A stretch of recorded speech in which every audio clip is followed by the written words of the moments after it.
Hey everyone, Shadow Rockets here, and today we're going to be discussing E3. Unless you have been living under a rock and aren't aware that E3 has been going on for the past couple of days, you missed the E3 for Xbox, for PlayStation, and for Ubisoft and EA and a few others in case I missed a few others. I know there was the PC one and also the Nintendo, but it was more so just Pokemon and Zelda today, I believe.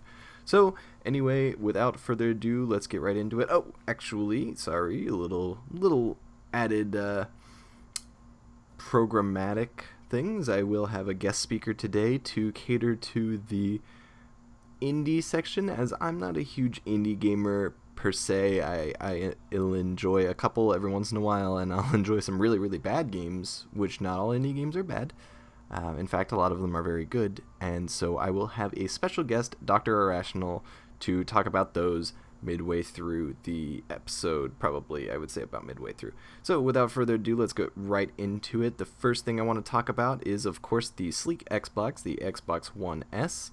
Coming out in August, it will be up to 2 terabytes. It's 4K capable with Netflix and video and whatnot. I don't think in gaming it's 4K capable yet, but there is another Xbox that they acknowledged at the very, very, very end of the Xbox discussion, and that was the Project Scorpio with 6 teraflops of GPU power, 4K gaming in true 4K, not any sort of pixel ratio or bumped up to 4K.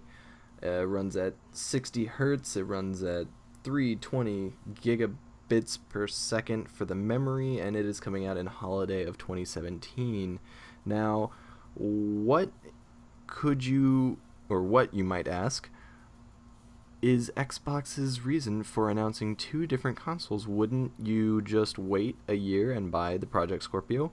Well, I will have to say that with all of their promises, all of their graphic capabilities and their memory, and of course, there's going to be probably 2 terabytes stored in it anyway, it's probably going to be around $1,000 or more, maybe $1,000 to $1,200. So you can't expect the average consumer to buy this. Will I be buying this? Of course I will, and hopefully there will be a nice bunch of games coming out that are very pretty at that point, so we will be able to see all of their beauty and hopefully get some nice sound quality. I would like some nice sound quality out of it too. That'd be great.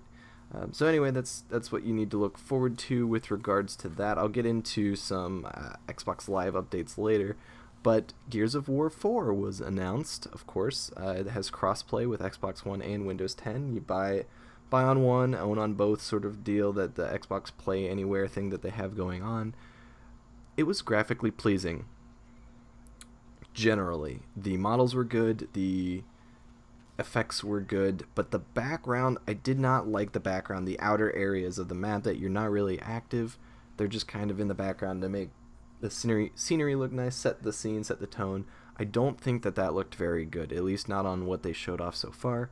So I'm interested to see how that goes, but I know that is an area that tends to get left behind on games, and so I feel that actually causes it to lack a little bit. It does have interesting weapons. They showed off one called the Buzzkill that shot out saw blades. It seemed to have semi-auto aim on the ricochet of the saw blades, and there were interactive map pieces. You could shoot a lot of things that created havoc, those not just explosive barrels, but shoot a crane and drop pipes on things, stuff like that.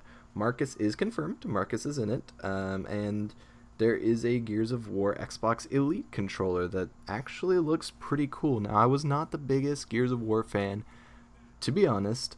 Back in the day, I did own it, and I enjoyed playing it, but I wasn't a huge fan. But this Xbox Elite controller looks really freaking cool.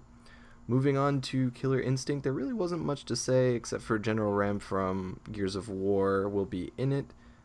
So that's neat, and they're coming out with many more updates according to them. So that's cool. It's always good to see them doing well. Forza Horizon 3.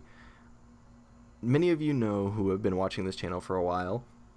I'm not the hugest Forza fan, but I really enjoyed this most recent Forza that I bought thanks to Brevity Gaming, who made me buy it. He didn't make me buy it. He told me I should buy it. I enjoyed it a lot. I wish I played it more. I should play it more. Uh, this Forza Horizon 3, I will definitely be buying. It looks absolutely beautiful, of course. What else do I expect from them?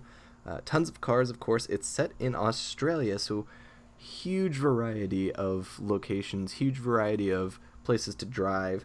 I saw a jet in it. I don't think you can fly a jet, but I saw a jet. If they do flybys, it's going to be pretty sick. And I did see water, so that'll be cool. They kind of drove through the water. That was really neat. Going to go ahead and turn the page. Sorry if you can hear that in the background. I also have a bunch of air conditionings going outside. I know I'm really proud of my sound quality that I'm getting right now because I have all of this sound foam set up in my room. So as far as continuing on with Forza, there is campaign co-op online. Looked neat. The flips and stunts looked so smooth on Forza. I was so impressed that they did a flip on the preview and it looked so smooth, so nice. Even the ramps and everything for the off-roading looked great. Looked like September 27th, 2016 release date for that one. Be on the lookout for it. I'm going to go ahead and move on to Recore. That's something that we saw last year. It was kind of like not a lot was told about it. It is very stylish. I was so happy with this trailer. In fact, I will probably be playing it right now. I am so content with the style of this. It reminded me of Persona 5 for those in the Persona series on PlayStation. It looked pretty. The effects were not the best, but the models were very, very good, and the scenery looked pretty nice too. The mobility was on par with a 3D platformer. I mean, it was very mobile, very nice. It was, I don't know, I thought it was very fluid looking. I couldn't read the release date actually, unfortunately. It's in September, mid-September, around the 18th or so. Final Fantasy 15 coming to the Xbox, of course. It looked very fluid. The models were stunning, but the effects were actually really kind of subpar. I've seen better flames and sparks and smoke on things from 2010. I don't know, I was really disappointed with the effects, but I will honestly probably be getting it just to try it out. It's been a long time since I played a Final Fantasy game. I know a lot of people are worried about the storyline for this one, so I guess we'll see. It looked neat, though. It looked like there was a lot of things to do. Large variety of areas to play in. And that'll be September 30th, so a lot going on in September. It looks like Shadow Rockets will be losing a lot of money that time. I hope I'm getting paid to go to school. The Division Underground is releasing June 28th. It didn't really look that impressive. I actually didn't care. The only notes I took on that is, same old. As far as releases for the Division goes, though, the second expansion, Survival, we kind of got a taste of that. We kind of got a trailer for that. That looked amazing. That looked like it could be a standalone game, and I would buy it any day. That was incredible. So be on the lookout for maybe not their first expansion, but the second expansion. Definitely. That Survival one looked great. I'm not going to spoil it. You should look it up if I'm not already playing it. Battlefield 1, World War 1, 64 players, of course. It's coming out October 21st, so definitely going to be buying that one, too. It looked really good on the destruction level. So what I heard a lot from players was that in Battlefield 3 and Bad Company and whatnot, there was a ton of destruction, everything could blow up. And then 4, they kind of toned it back to very specific things could blow up and fall apart. But this one, it seemed like just about everything was fair game. Everything just fell apart and crumbled to tanks.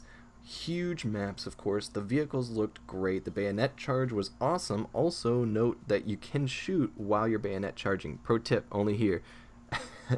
Be on the lookout for the Zeppelins. They looked cool. Armored trains, horses. I'm ecstatic with Battlefield 1. I'm so happy that someone decided to go back and do World War 1. And who better to do it than DICE, where you can have just gritty and explosive things and make it feel nice and, I don't want to say real, but at least things are falling apart. Glares at COD. I'm not even going to talk about COD on this one. That was in the Sony talk anyway, and I'm only going to say a couple things about the Sony talk, so I'm okay with leaving that one now.